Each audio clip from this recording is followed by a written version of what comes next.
محترمہ مریم امریکہ میں پیدا ہوئی، یونیورسٹی میں اعلیٰ تعلیم حاصل کی۔ دوران تعلیم چند مسلمان طالبات سے دوستی ہو گئی۔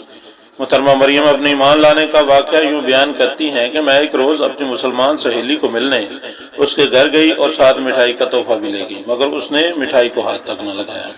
وہ روزے سے تھی۔ میں نے وہ دن ان کے ساتھ بڑے تعجب سے گزارا کہ مسلمان کس طرح بھوک اور پیاس برداشت کرتے ہیں اور پھر معمولات کے کام بھی کرتے ہیں۔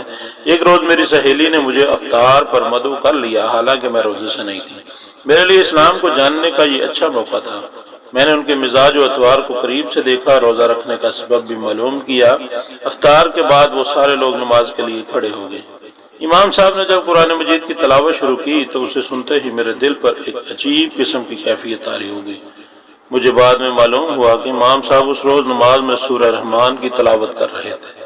الرحمن علم القرآن خلق الانسان علمہ البیان۔ مجھے تلاوت سن کر بڑا سکون اور اطمینان محسوس ہوا۔ بغیر کسی علم کے میں کیا سن رہی ہوں، میری آنکھوں سے آنسو جاری ہو گئے۔ ایسا معلوم ہو رہا تھا کہ مجھے حق مل گیا ہے۔ میں نے اپنی اس کیفیت کا اظہار اپنی مسلمان سہیلی سے کیا تو اس نے مجھے مطالعہ کے لیے قرآن مجید کا انگریزی ترجمہ، کچھ کتابیں اور چند کیسٹیں دیں۔